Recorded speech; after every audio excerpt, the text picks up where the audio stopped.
क्या लगता है महिलाओं के लिए आयोग है तो क्या भ्रष्टाचार विरोधी मंच पुरुषों का आयोग है या सभी का आयोग है? सभी का आयोग है, महिला पुरुष। हम लोग हर उन भ्रष्टाचारियों को पानी पिला देने का कसम खाए हैं जो भ्रष्टाचार के जड़ में बिल्कुल उसके आगोश में जो बिल्कुल वो मतलब वो हो चुका है। क्या लगता है न्याय दिलाने के लिए भ्रष्टाचार विरोधी मंच का कितना फी है?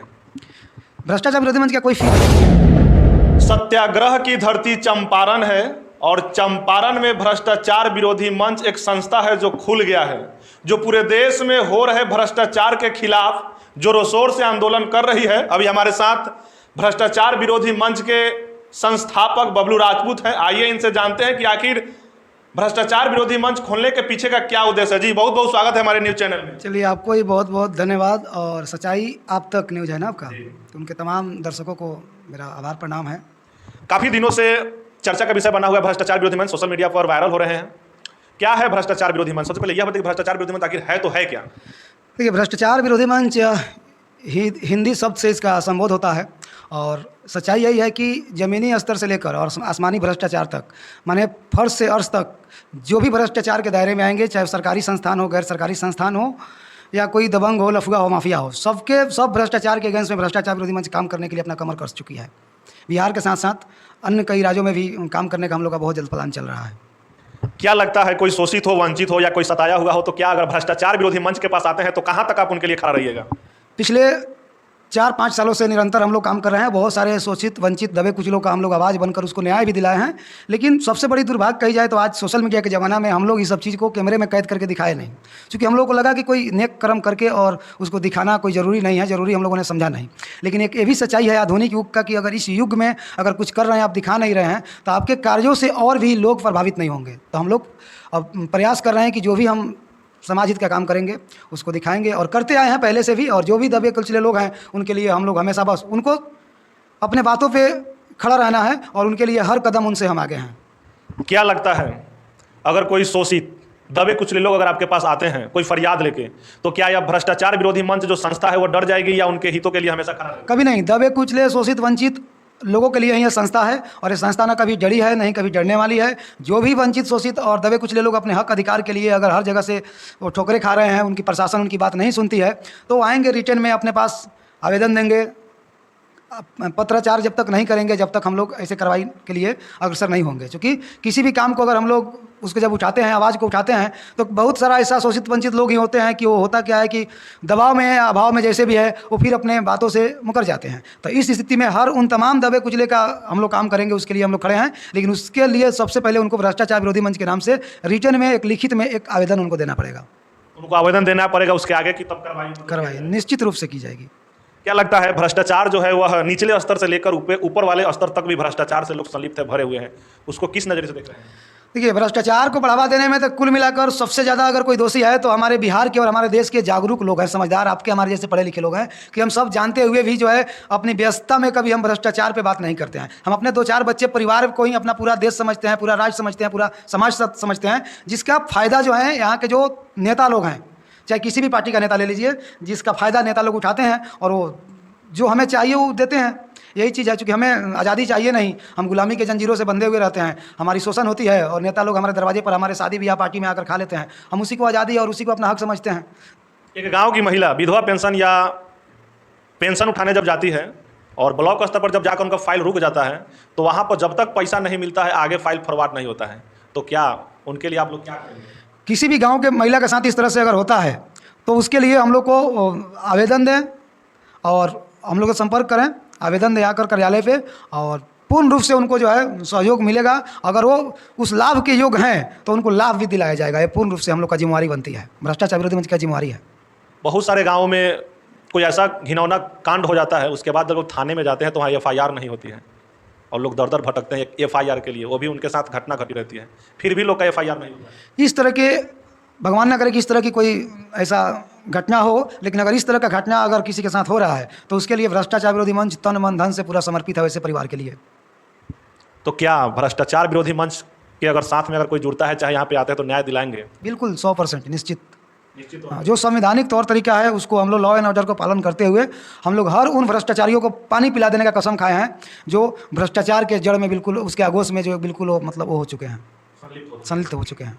क्या लगता है भ्रष्टाचार विरोधी मंच से अगर किसी को संपर्क करना हो या न्याय की गुहार लेकर अगर यहाँ पे आते हैं तो उनके लिए हमेशा आपकी संस्था खड़े रहेगी या बीच मझधार में जाकर, क्योंकि ऐसा बहुत देखने को मिलता है कि लोग जैसे ही कुछ होता है, कुछ माल पता लेके बहुत सारे संस्थाएं जो बंद हो जाते हैं, अपना लिपापोती करके बंद कर देते हैं और अंत में दबाव उन्हीं पर दबा देते हैं। सबसे बड़ी चीज़ आपने कहा कि लिपापोती कर लेते हैं और अंत तक नहीं खरा उतरते हैं, वह संस्था नहीं होते हैं, वो तथाकथित संस्था होते हैं। और आजकल किसी भी तरह का रजिस्ट्रेशन कराकर और किसी भी तरह का बैनर लगा देना सरकार आसान कर दिया। हालांकि सरकार आसान इसलिए किया कि ज़्यादा से ज़्यादा लोग किसी भी योजना का लाभ लें, किसी भी संगठन का लाभ लें और उससे समाज का फायदा हो, लेकिन ऐसा होता नहीं है। लेकिन ये भ्रष्टाचार विरोधी मंच जो है पिछले 5 सालों से संघर्ष करती आई है और जिस तरह से भ्रष्टाचार विरोधी मंच का प्रशासनिक विभाग में खौफ है, दबा है, अगर भ्रष्टाचार विरोधी मंच चाहती तो बहुत सारा विकल्प था और बहुत सारा पैसा कमाने का भी जरिया था। लेकिन भ्रष्टाचार विरोधी मंच कभी सोचा ही नहीं। और भ्रष्टाचार विरोधी मंच का सबसे पहले, जब तक कोई भी संगठन संस्था किसी राजनीतिक पॉलिटिकल पार्टी के दबाव में नहीं आएगा तब तक ये काम नहीं करेगा। तो कुछ लोग संस्था इसलिए ही बनाते हैं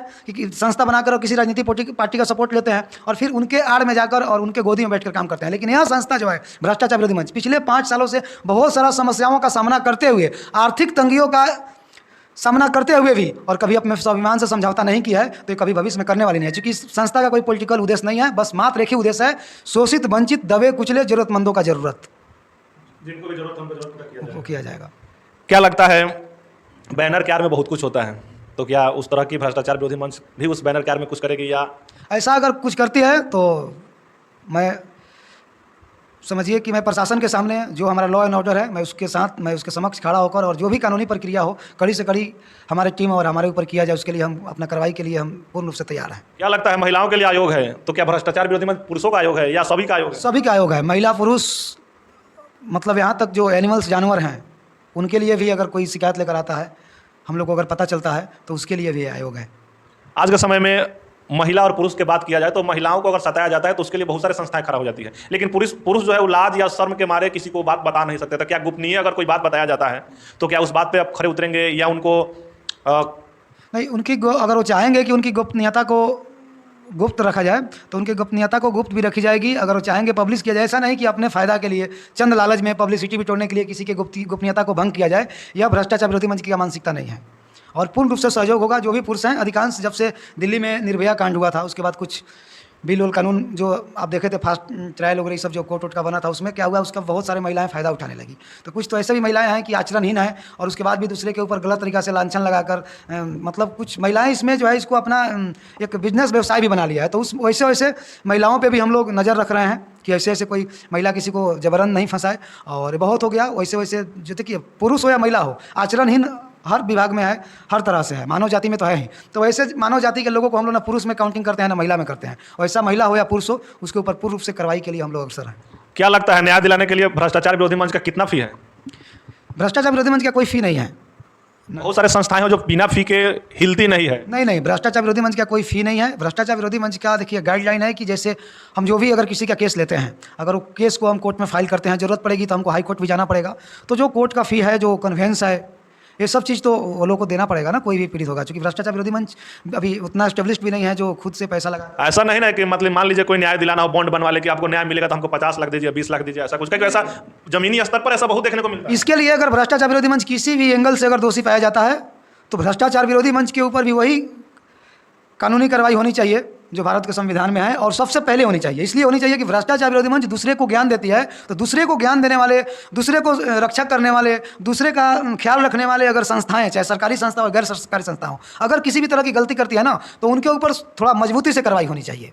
आम आदमी से ज़्यादा मजबूती से कार्रवाई होनी चाहिए, चाहे भ्रष्टाचार विरोधी मंच हो, कोई संगठन हो, कोई संस्थान हो, या सरकारी संस्थान हो, या पुलिस प्रशासन हो। महात्मा गांधी जब चंपारण आए थे तो यहाँ पे तिनकठिया प्रणाली को समाप्त करने के बाद यहाँ से जो सत्याग्रह आंदोलन शुरू हुई, उसके बाद पूरे देश में जोरों शोर से आंदोलन हुई और अंततः हमारे देश को आज़ादी मिली। तो वही बापू की धरती, सत्याग्रह की धरती, करुणा की धरती चंपारण है, और चंपारण में ही एक संस्था खुली है, भ्रष्टाचार विरोधी मंच। अगर आपको भी कोई सताया है, दबाया है, तो आप इस संस्था से मिल सकते हैं, और मिलने के बाद यह संस्था कह रही है कि हम अंततः आपको जब तक न्याय नहीं दिलवाएंगे हम पीछा नहीं हटेंगे। जैसा कि स्क्रिप्ट में या नीचे देख सकते हैं, भ्रष्टाचार विरोधी मंच का टोल फ्री नंबर चल रहा है। और एक और बहुत अच्छा चीज़ देखने को मिला कि जैसा कि आप ऊपर देख रहे हैं, एक बैनर लगाया गया है, उस बैनर के ऊपर बतख मियाँ का तस्वीर है। और आज मेरा लगभग उम्र 22-23 का उम्र हो गया, लेकिन आज तक हमने किसी भी बैनर पर बतख मियाँ का फोटो नहीं देखा। लेकिन ये भ्रष्टाचार विरोधी मंच में जैसे ही हम एंट्री के ऑफिस में बतख मियाँ का तस्वीर देखे। क्या है बतख मियाँ की कहानी, कुछ बताएंगे? देखिए, बतख मियाँ जो है एक सच्चे देश प्रेमी हैं और अपने देश के प्रति, मातृभूमि के प्रति ऑनेस्ट ईमानदार हैं। कभी उन्होंने अपने ईमानदारी से समझौता नहीं किया, तो यही है। और बतख मियाँ का इतिहास बताएं तो देखिए, जो अंग्रेजी शासन थी, अंग्रेजी हुकूमत, तो अंग्रेजी हुकूमत में उनके प्रभाव के अधीन में, मजबूरी में उनके पास नौकरी करने वाले अंग्रेज़ों का एक रसोइया थे बतख मियाँ, जो शायद आज के इतिहास में इस सब चीज़ को नहीं पढ़ाया जाता है जो पढ़ाया जाना चाहिए। और बतख मियाँ अंग्रेज़ों का रसोइया होकर भी और अपने देश, अपने समझिए कि अपने समाज से थोड़ा भी गद्दारी नहीं करते हुए, और उनको जैसे उनको बताया गया था, इंस्ट्रक्शन दिया गया था कि जब भी गांधी जी को अंग्रेज़ों ने जो है प्रेम से अपने घर पे भोजन पे बुलाया था कि आपको आज मेरे घर पे भोजन करना है हमारे पास आकर, और उस समय उस रसोइया को बताया गया था कि गांधी जी को खाना खिलाने के बाद जो है ना, एक गिलास में जो है दूध देना, उस दूध में पॉइजन डाल देना। और सच्चा देशभक्त और सच्चे देश प्रेमी का प्रतिचिन्ह अपने आप को मानकर, और ये जो बतख मियाँ है ना, इन्होंने ऐसा काम नहीं किया, और जिसके कारण जो है बतख मियाँ को अंग्रेजी शासन के लोग, अंग्रेजी हुकूमत के जो प्रशासनिक लोग थे, उनको वहाँ से निकाल भी दिए, लेकिन बतख मियाँ जो है अपने स्वाभिमान से गद्दारी नहीं किए। ये सबसे बड़ा, ये समझिए कि हमारे, अगर शायद उस समय कुछ कर दिए रहते तो गांधी जी की कहानी जो है 1970 में ही ख़त्म हो गई रहती। चलिए, ये थी बतख मियाँ की कहानी। और अगर आप भी दबे कुचले या किसी दबाव में हैं, एक चीज़ मैं बताना चाहूँगा आपको, बतख मियाँ की कहानी देखिए, ऐसे अनेकों हमारे देश में अनेकों जाति धर्म के लोग हैं, समाज धर्म के लोग हैं, जो उनकी बहुत सारी उपलब्धियां हैं देश की आज़ादी में। तो हम लोग का यही उद्देश्य है, चूँकि हम लोग कभी भी बिना भेदभाव, बिना ऊंच नीच और बिना धर्मवाद किए हुए ईमानदारी पूर्वक हमारी जो देश की सच्चाई है उसको हम लोग दर्शाना चाहते हैं। उसका भी ये प्रश्न चिन्ह है, प्रतीक चिन्ह है बतख मियाँ का फोटो। इसलिए जो भी संगठन है, मैं अधिकांश देखता हूं कि संगठन के लोग अपने कुछ व्यक्तिगत लोगों का फोटो लगाते हैं, और फोटो लगाने के बाद अपने पार्टी का प्रचार करते हैं, अपने संगठन का प्रचार करते हैं। लेकिन हम लोग उस इतिहास का प्रचार करना चाहते हैं जिस इतिहास में इतने लोग अपनी कुर्बानी देने के बाद हमारी देश को आज़ादी दिलाई थी। इस इतिहास को दिन पर दिन इसको लुप्त किया जा रहा है, तो इस चीज़ को हम लोग लुप्त नहीं होने देना चाह रहे हैं। ये भी हम लोग का प्रयास है। चलिए, भ्रष्टाचार विरोधी मंच के संस्थापक बबलू राजपूत थे। इनके जुबानी आपने बहुत कुछ सुनी। अगर आपको भी लगता है कि आप किसी दबाव में हैं, अगर किसी तरह का आपके ऊपर प्रेशर है, तो आप एक बार भ्रष्टाचार विरोधी मंच से मिलकर उस समस्या का समाधान करवा सकते हैं। चलिए, अब तक के लिए जय हिंद।